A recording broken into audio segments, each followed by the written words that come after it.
Okay, last night I had this dream, and based off of what I remember I was driving around through a neighborhood, and I didn't realize how big the neighborhood was. And the houses were nice, and I was just looking at them and seeing that some was empty, and I was going to tell my husband, about the house. I felt like we were looking to buy a house last night. And so I remember being inside of this neighborhood when I came out of the neighborhood. I stopped somewhere, and it was almost like I was being recruited for something, but I didn't understand. I just remember being inside of this store, and they told me that they needed me, and I just agreed. Okay. Then I found myself inside of this building, and when I was inside this building, it was a whole bunch of people. Like, I mean, a lot of people. And they then begin to separate us by teams. And I just remember the team that I was on, I didn't know anybody, nobody knew me. So everybody that was in there, nobody knew each other. So we had to like kind of communicate and everything. So then they started to explain to us like we were pretty much at war, and we had to be the last team to survive. And then they gave everybody a separate bag. So everybody had their own bag. Inside of this bag, it contained a whole lot of stuff. Some of the guns that was inside of the bag were like guns that blew bubbles, which was crazy, but it was guns that blew bubbles. It was guns that shot darts.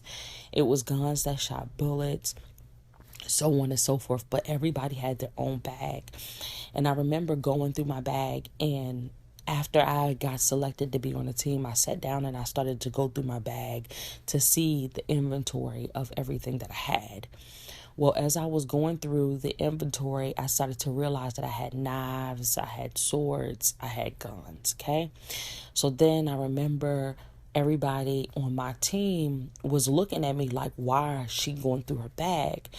And it was almost like I felt like they were asking me without saying it. So I just explained to them, it's always best to check what you have, so then you know what you have when you need to reach in your bag to get what you need. How can you defend yourself when you don't realize what you have? So then they were like, oh, that makes sense. So they started to go through their bag, and they realized that everybody had different things, but we all had guns, knives, and knives, and swords, all kind of stuff, if that makes sense. So maybe I had a 22 and somebody else had a 9, if that makes sense. So everybody had different things, but we all had the same arena of stuff.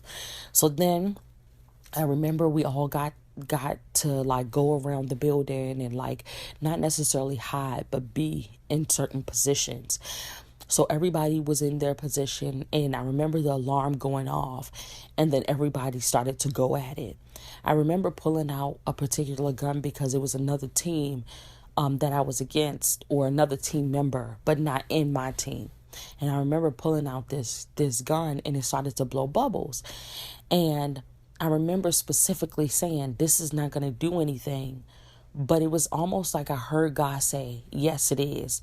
So I just remember taking the gun out and just spreading bubbles all over the place. It almost made the floor slippery, where the people from other teams that was getting close to me was falling. So I just remember saying, oh, so this is better than I thought. So then I remember pulling out this other weapon and then fighting with that weapon.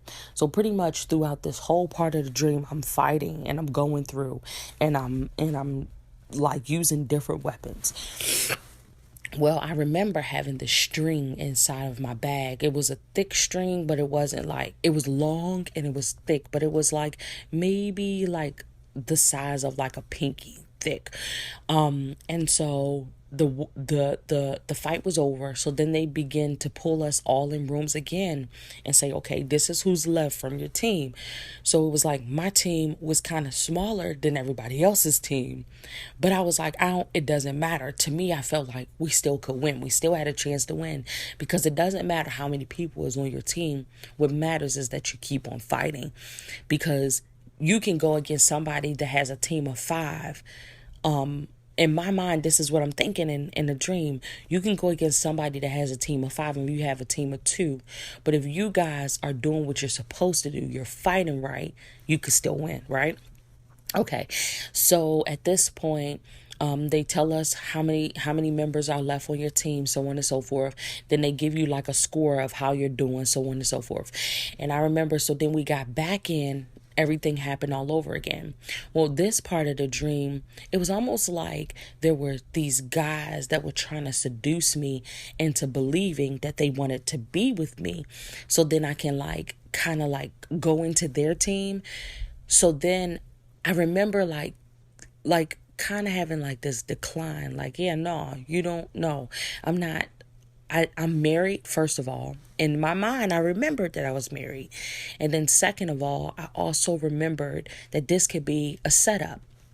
And I was saying to them, I said, no, I said, I'm going to stay on my team. I enjoy being on my team. And at first, like I said, it was almost like they were trying to seduce me. So they were nice. But as soon as I declined them, then they had odds with me, right? So now I got to fight against these guys, and it's them two against me. And I just remember reaching in my bag and getting this tool that I didn't realize that I had because I didn't know what it was. And I pressed something and it was like they just disappeared. It was actually a mental thing. It wasn't even physically that they were there, if that makes sense. So in my mind, I paused for a second. Everybody around me still fighting, and I'm standing there and I'm thinking, okay, so not only is this battle physical, but this is a mental battle too. So you got to be mindful of the things that's going on around you. So I remember saying that to myself. And then I just got back in the game, and got back to fighting, whatever. Okay. So now I'm fighting again. And at this point, I encounter this lady, and she said something to me, and I don't remember exactly what she said, but it was on the lines of, I can't defeat her because she's special. And I remember saying to her, I said, just because you special doesn't mean I can't defeat you. You can be the worst demon in hell and still be defeated by the smallest person in heaven. Mainly because it's my mindset. If I believe I can beat you, I know I can beat you. She said, no, you can't. And I remember reaching in my bag and I seen that string again. And I pulled that string out. She was like, oh, that's nothing. Do you even know how to use it? Do you even know what that's for? And I said, no, but I'm about to find out. And I remember she reached over at me. And when she reached over at me, she got a good shot of me. And it was okay because I was like, okay, I'm wounded. But then it hit me. This whole time, I was never wounded, never bruised, never hurt. But what she did, she actually wounded me. And I said, it doesn't matter. I just remember getting up off the floor and continuing to fight. I got off the floor, going against her. And then she said something that triggered something in me that made me realize I can't lose. I remember grabbing the string, wrapping it around her neck, and snatching. And when I snatched it, like pulled her, like, you know how a dog has a chain on and you pull the chain and it snatches the dog back. It was almost like I pulled the chain like that, pulled the string like that, and it separated. It was like it separated her body from her soul. Okay, I know this sounds weird. It separated her body from her soul. And I remember her body laying there and she was talking. I was talking to her soul. And she said, I can't believe you just did that. Put me back together. Put me back together. That wasn't fair. Put me back together. And I said, no, I said, I'm not putting you back together until you realize. I think I said, I'm not putting you back together until you realize that God still loves you in spite of this whole thing. I know you wanted to kill me, but I had already told you that I was going to defeat you because I know who I am. And I told her, I said, if you change your life, I'll put you back together. And she decided to change her life, y'all. So I trusted her. I put her back together, all for her to come at me again. God then told me to separate her again. When I separated her again, I just put her away, called it a day, kept it moving. Let me pause here for a second. It was mainly about the distraction of, yet again, another mental thing, but it was also like, you can't trust everybody's word. Some people going to tell you that they care. Some people going to tell you that they love you. Some people going to tell you that they're your friend. Some people going to tell you all of the things that you want to hear. But you can't trust every word just because they seem nice and they seem like their heart is going to be in a good place. Because a lot of times they just don't want you to slaughter them, because they realize the power that you have. So you got to be mindful of who you agree with, because these witches and these warlocks, they just want you to care about them. They just want you to love them. They just want you to treat them good. And as soon as you love them and you treat them good, the first thing they're going to do is they're going to come at you again to kill you. But you got to know that you have the power to keep them separated and set them aside. Okay, back to the dream. So needless to say, at this point in the dream, everybody shows back up. I'm the remainder one of my team, and it's a few others. And we were all sitting around. Didn't realize that the game was still, it was almost like it was a game, but I didn't realize it was still going. We were sitting around, we were talking, and I started to notice things just seemed off. Needless to say, this was like the end of the battle, where you had to make a choice whether you wanted to go ahead and finish everything that you started, or make the choice to just give up, because at this point everybody's tired, everybody's laying around. And I remember saying, this person is not on my side. And they started to shoot inside of this room. When they started to shoot inside of this room, I just remember saying to myself, I'm not going to die today. I'm not going to die today. I made the choice that I was not going to die that day. I just remember pulling out my bag, everything that I had left that was in my bag, and I just used everything. It was this one tool that finished everything off. At this point, they then tell me that I won the battle. Now I'm inside of this place and I'm picking out jewelry. And I remember saying to this lady, I seen this ring and I said, I want that ring.